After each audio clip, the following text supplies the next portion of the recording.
మనం సెలబ్రేట్ చేస్తున్నాం కదా 25th. మరి అసలు 25th సెలబ్రేషన్ ఎప్పుడు స్టార్ట్ అయింది? అంతకుముందు చేయలేదు. ఆది క్రైస్తవులు చేయలేదా? క్రిస్మస్ చేయలేదు. మరి ఏం చేశారు? ప్రతిరోజు సువార్త ప్రకటించారు. క్రీస్తుని అంగీకరించిన వాడికి ప్రతిరోజు క్రిస్మసే. శ్రమల్లో, కష్టాల్లో, శోధనలో కూడా క్రీస్తుని నీ హృదయంలో కలిగి ఉన్నప్పుడు అది నిజమైన ఆనందాన్ని నీకు ఇస్తుంది. ఈ రక్షణ వార్తను అందరికీ తెలియపరుస్తూ వెళ్ళారు. ఈరోజు డేట్ కరెక్ట్ అని ఒప్పుకుంటున్న ప్రతి వ్యక్తి కూడా యేసు జన్మించాడని ఒప్పుకుంటున్నావు. యేసు లోకంలో జన్మించాడు.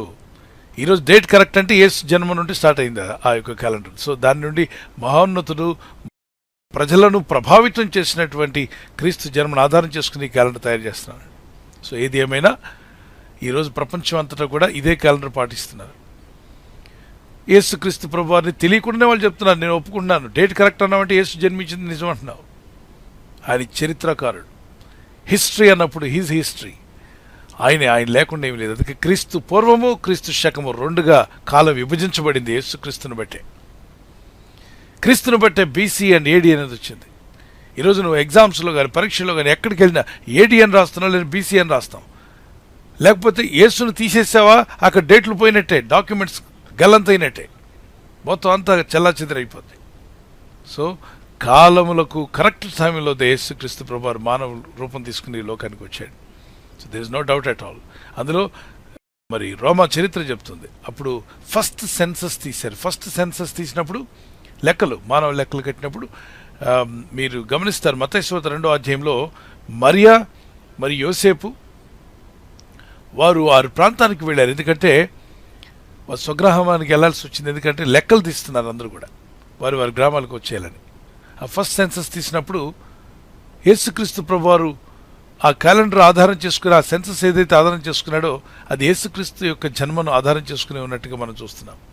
సీజర్ ఉన్నాడు, ఆ రోజుల్లో సీజర్ ఉన్నాడు, కైసరు. వీళ్ళలో ఎవరు ఎక్కువగా మానవులను ప్రభావితులు చేశారంటే వాళ్ళంతా రాజ్య పరిపాలన చేశారు, కానీ ప్రజల జీవితాలను ప్రభావితం చేయలేదు. ప్రజల జీవితాలను ప్రభావితం చేసింది ఎవరంటే యేసుక్రీస్తు ప్రభువారు.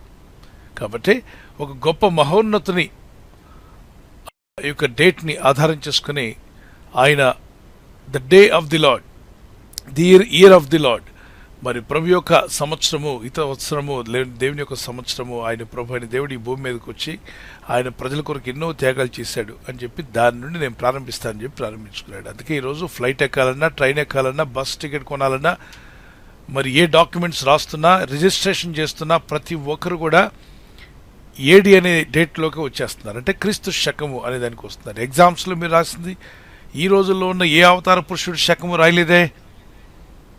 ఇంకెవరైనా శకం రాయడానికి అయిందా? అవలేదు.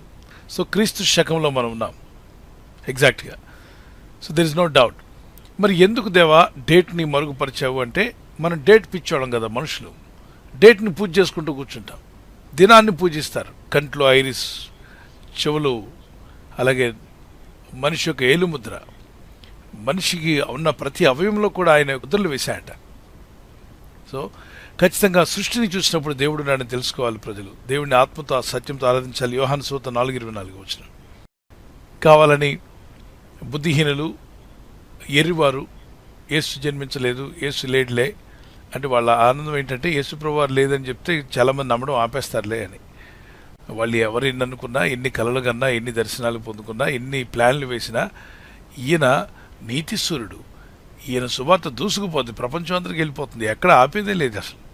ఎక్కడ ఈ కంట్రీ ఆ కంట్రీ సువార్త వెళ్ళిపోతూనే ఉంది ప్రపంచం అంతా. కొన్ని చోట్ల బైబిల్ బ్యాన్ చేసాం, సువార్త బ్యాన్ చేసాం, అయినా అక్కడికి వెళ్ళి చూడు క్రైస్తవులు ఉన్నారు. అక్కడ కూడా క్రీస్తుని ఆరాధన చేస్తున్నారు, ప్రభుని కనపరుస్తున్నారు. ప్రపంచం అంతటా దేవుని సువార్త వెళ్ళిపోతుంది. ఈయన సత్యమై ఉన్నాడు. సో నిజం బూట్లు వేసుకునేలోగా అబద్ధం సగం ఊరు తిరిగి వచ్చిందంట. అంటే ఈ సత్యం బయలుదేరిపోతుంది కాబట్టి అబద్ధమైన సాతానుడు ప్రపంచం అంతటిని ముందే వెళ్ళిపోయి, ఒరే నమ్మకండి రా నాయన, నమ్మకండి. ఇక్కడ సత్యమైన యేసుక్రీస్తు వారు వస్తున్నారు, ఆయన నమ్మితే వీళ్ళంతా తప్పించుకుంటారు. ఇలా తప్పించుకోవడం ఇష్టం లేక చేసిన పనులు. కనుక ఈరోజు మరి క్రిస్మస్ జరుపుకోవచ్చా? క్రిస్మస్ అంటే క్రీస్తుని ఆరాధిస్తున్నాం మనం. ఏ రోజు ఆరాధించాలి? ప్రతిరోజు ఆరాధించవచ్చు. కాకపోతే క్రిస్మస్ అనే ఆ రోజు మనకి హాలిడే ఇచ్చారనుకోండి, హాలిడే ఇస్తే దాన్ని అవకాశంగా తీసుకొని అనేకులకు సువార్త అందించండి, అనేకులకు దేవుని ప్రేమను తెలియపరచండి, యేసుప్రభు ఎందుకు వచ్చారో తెలియపరచండి.